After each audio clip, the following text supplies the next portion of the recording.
Visakha steel ప్లాంట్కు కేంద్ర ప్రభుత్వ విధానాల వల్లే నష్టాలు వస్తున్నాయని సిఐటియు ప్రధాన కార్యదర్శి సిహెచ్ నరసింహరావు ధ్వజమెత్తారు. ఈ సందర్భంగా విశాఖ సిఐటియు కార్యాలయంలో ఆయన మాట్లాడుతూ విశాఖ స్టీల్ ప్లాంట్కి డబ్బులు ఇవ్వలేమని, ఉక్కు శాఖ మంత్రి కుమారస్వామి, బొలినేని సత్యం యూనియన్ల మీద దాడి చేయడాన్ని తీవ్రంగా ఖండిస్తున్నామన్నారు. బీజేపీ పార్టీ మూడవసారి అధికారంలోకి వస్తే స్టీల్ ప్లాంట్ ని రక్షిస్తుందని ఆశించామన్నారు.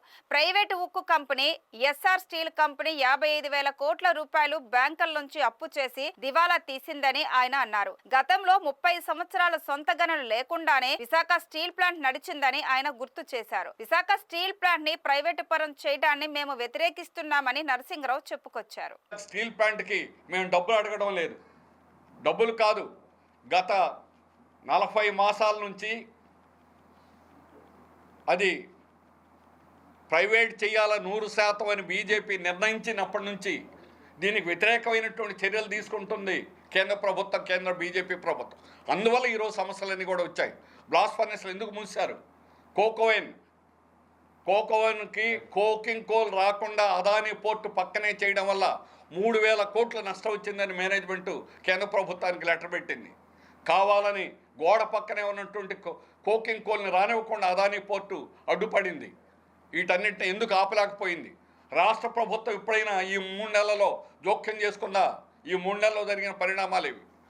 1,000 కోట్ల రూపాయలు అనవసరంగా రైల్ వీల్ ప్లాంట్ అని రాయబెరీలో 2,000 కోట్ల రూపాయలు ఆనాడు కాంగ్రెస్ ప్రభుత్వం అనవసరం ఖర్చు పెట్టించింది. 1,000 కోట్ల రూపాయలు ఓఎండీసీ పేరుతో ఒరిస్సా నుంచి గనులు తీసుకుంటామని చెప్పి ఒక్క టన్ను కూడా 15 సంవత్సరాలు అయింది ఖర్చు పెట్టి.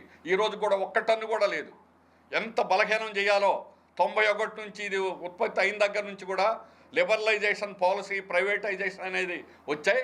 అందుకని అప్పటి నుంచి కూడా ప్రైవేట్ చేయాలని ప్రయత్నం చేస్తున్నారు. అందుకని అప్పటి నుంచి సొంత గనులు ఇవ్వాల. తొవ్వి తీసుకున్న వాడికి ఇతర స్టీల్ ప్లాంట్లన్నిటికీ, ప్రైవేటు పబ్లిక్ సెక్టార్ స్టీల్ ప్లాంట్లన్నిటికీ 500 రూపాయలు అవుతుంది టన్ను తొవ్వి తీసుకోవడానికి.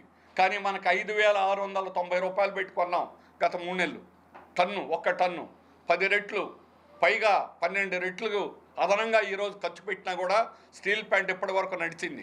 సొంత లాభాలతోటి అభివృద్ధి చేశాం.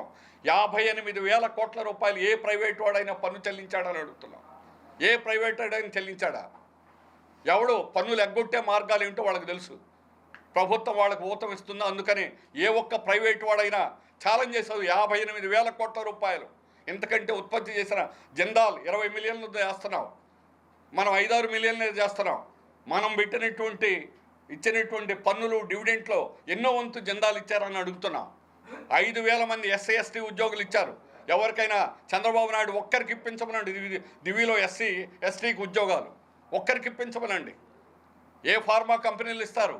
ఏ ప్రైవేట్ కంపెనీలు ఇస్తారు? ఏ స్టీల్ ప్లాంట్లు ఇస్తారని అడుగుతున్నాం.